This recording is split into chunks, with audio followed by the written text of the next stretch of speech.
Assalamualaikum warahmatullahi wabarakatuh. Apa kabar anak-anak sekalian? Berjumpa lagi dengan Bapak Azim. Bapak doakan semoga kalian semua dalam keadaan sehat walafiat, senang dan rajin belajar.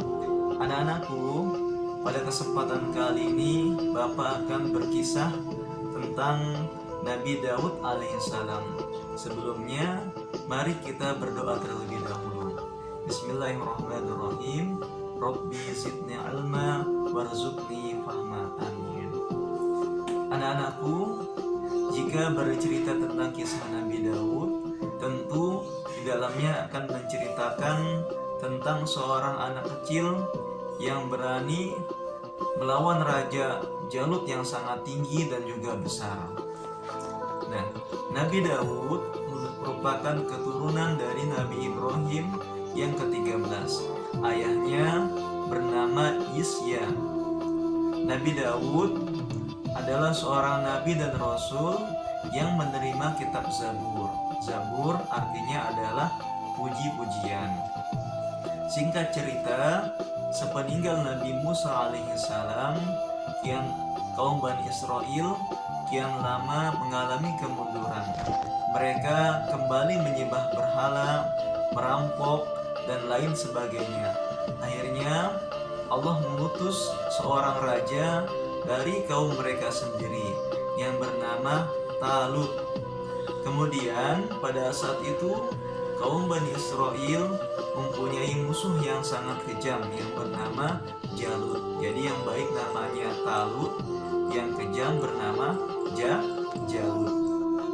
Kemudian di bawah kepemimpinan Talut, kaum Bani Israel berangkat untuk melawan Raja Jalut. Sebelum berangkat, Raja Talut berpesan kepada kaumnya, apabila bertemu dengan sungai, maka jangan meminum airnya kecuali hanya seciduk. Akan tetapi anak-anak, kaumnya tidak menaatinya, sehingga hanya sedikit yang bisa melanjutkan perjalanan bersama Raja Talut. Di antaranya yaitu Nabi Daud yang saat itu masih berusia sekitar 9 tahun.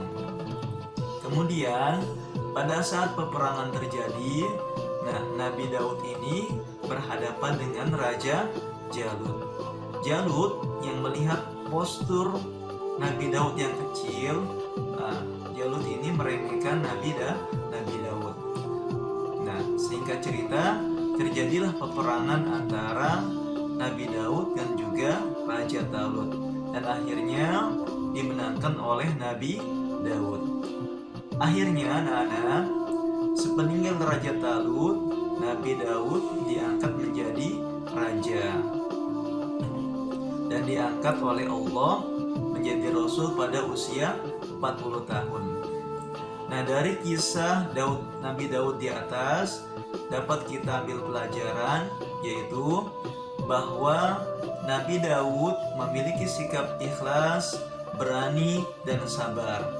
Ia melakukan setiap hal semata-mata hanya mengharapkan ridho Allah Subhanahu wa Ta'ala, sehingga Allah pun ridho kepadanya dan memberikan pertolongan.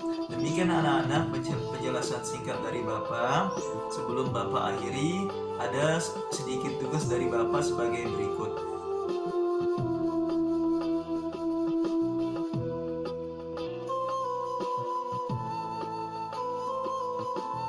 Baiklah, sampai berjumpa lagi pada pembelajaran berikutnya.